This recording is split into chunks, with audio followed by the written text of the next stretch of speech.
Chapter 8 Our School.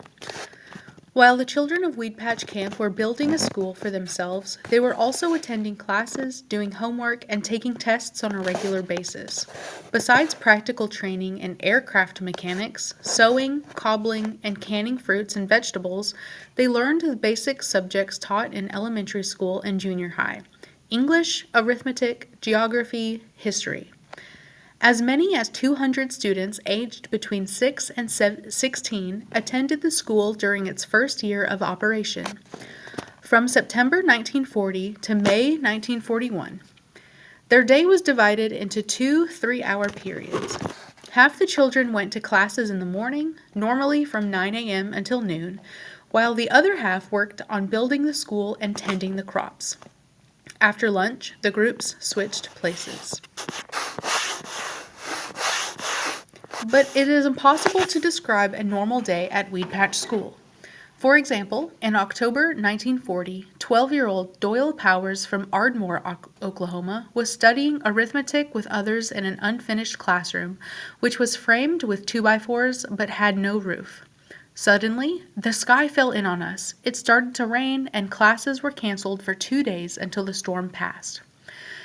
In November, a severe dust storm forced suspension of classes in one unfinished building when 2 of its walls collapsed. Della Stewart from Duncan, Oklahoma, who was 11, remembered missing school for nearly 2 weeks when her family found temporary employment in the fields of Tulare County, north of Kern. Instead of attending school every day, some children had to babysit siblings in the camp while adult members of the family worked. Because attendance at the school was sometimes sporadic and because many students were learning from scratch, Leo recalled, there were no quantum leaps in knowledge. There were only little victories, when a student understood addition or learned to write a complete sentence. But the main thing was that they were learning. And they were. As weeks stretched into months and months into years, addition led to subtraction. English led to literature, and American history led to world history. For some students at Weed Patch School, education had an immediate practical effect. For example, Joyce Foster lived with her parents and 2 younger brothers in 2 tents in Weed Patch Camp for more than 3 years. Joyce was 10 in 1941 when she started attending the school. She was 12 when her father, 36-year-old Roy Foster from Clinton, Oklahoma, contracted a lung disease while working grapes and died. Joyce cried for weeks because she missed her father. She was appointed the task of writing a letter to relatives in Clinton conveying the sad news. She was the only member of her family who could write. Joyce also wrote an essay about her father and read it aloud to the Okie families gathered in the auditorium at Weed Patch Camp. The Okie school children sometimes read stories and poems before the dances on Saturday nights, but it was a special moment when Joyce stood on the makeshift bandstand. She remembered riding with her father on a tractor in Clinton and picking beans with him in Arizona. And as she recalled each memory, she thanked her father for giving his family food, shelter, and love. Her essay was called An Okie Man, and it was composed in an English class at Weed Patch School. At the same time, the children who studied at Weed Patch School had life experiences they would never forget. Patsy Lamb told the story of the first Thanksgiving at the school. Leo, Edna, and their teachers prepared a turkey dinner for the children. Mrs. Hunter told us all to go to this one big room. We were so happy, Patsy recalled, but when we sat down and tried to eat the turkey, most of us couldn't. We never had turkey before. We didn't like the taste. We pushed the food around on our plates. Later, we got some beans from the camp, and we ate beans for our Thanksgiving dinner. Other students have vivid memories of the outings at the school.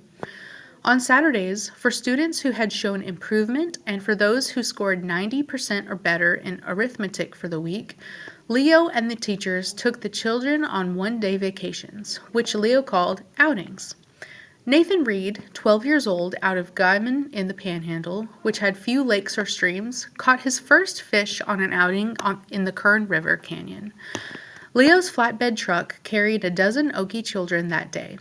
The catfish were spawning in the shallows below the banks of the Wild Kern River, and all of the children caught fish by hand casting 10-foot lengths of string with hooks and worms attached. On that day, Nathan recalled, we stayed out too long and it started to rain. It rained so hard that the truck sunk down to its frame in the mud when we got on it. We all piled off and dug it out with our bare hands while it poured cats and dogs. The children were soaked and covered with mud, and so was Leo. It was a memorable end to a great day, and Nathan was hooked on fishing for life. Students remember 1,000 other great days at Weed Patch School. There was the day Edna gave Beth Stewart her first pair of earrings, and the day Beth made her first dress in sewing class for her mother. There was the day Doyle Powers got 92% on his arithmetic test and got to taxi the C-46 down the runway and back. There was the day when the school's first crop of potatoes came in and sold for $250. Most of the money went toward building the cafeteria, but $50 was used for a trip to the Kern County Fair in Bakersfield, where over 100 kids, Leo estimated, rode the Ferris wheel and the merry-go-round, and ate ice cream. A year later, Eddie Davis's hand-raised hog, Eddie, placed third at the fair, but that's not what made that day special. The highlight of the day came when another boy, taller than Eddie, called Eddie a dumb okie, and Eddie stood up for himself. Eddie punched the boy in the nose and knocked him into the hog slop. Eddie was also present during what came to be known as the fight. It was a Saturday, and most of the parents of Weed Patch Camp were working in the fields. Perhaps as many as 50 children were playing baseball at the school or swimming in the pool when 3 cars driven by teenage boys began to circle the playground. The teenage boys got out of the cars and squared off in front of Eddie and a line of other 16-year-old boys from the camp. When the intruders hurled rocks into the swimming pool, the Okie boys charged forward and the fight was on. Some men from the camp rushed over to the playground to restore order, but by then the invaders were in retreat with bloody noses and scuffed faces. That was what the Okie children meant when they said, "It was our school." When we started to build the school, it gave the parents hope, Leo said. They could see what the school meant to the children. They could see it every day in their faces, in their laughter. And the longer we ran the school, the longer the families stayed. The greater portion of them stayed there and would stay the year round and work so their kids could stay in this school. They understood what we were trying to do. It was the first time the children ever had anything of their own, where all the attention was on them, where they were given the best and they knew everyone was for them. Teacher Mariel Hunter recalled a girl in the 8th grade whose family was about to move away. The girl wanted to stay in school so badly and go on to high school that she planned to marry so she could stay in town. Mariel took the problem to Leo, and Leo found the girl a home where she could live in return for doing household chores. Everyone pitched in to make it grow, Mariel said. We all worked together like one big family, and grow we did together. The kids appreciated everything you did for them because they had so little to light up their lives. The teachers made us feel important and like someone really cared, Trice Masters said. The school gave us pride and dignity and honor when we didn't have those things. It was our school. It did a great deal to cause us to believe we were special. Bob Rutledge was 14 when his family moved to the camp. He spoke for his classmates while studying old photos of Weed Patch School. Look at these people, he said. They're not dumb.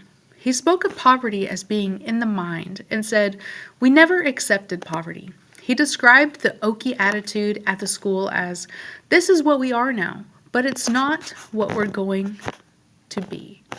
Give us some time. Everybody should have had this experience, he added. You have to live it to understand it. Bob talked of a pervading affection between the students, the teachers, and Leo, and related an example of what he meant. The girls, when they got old enough, couldn't wear nylons because their hands were too rough from picking cotton. And they had to pick cotton to buy their dresses for the prom. But we understood, he added. It was part of all of us, what we were and where we were going. Surely every day was special to the 400 or so students who attended Weed Patch School. For it was there that they learned a most important lesson. They were as good as anybody else.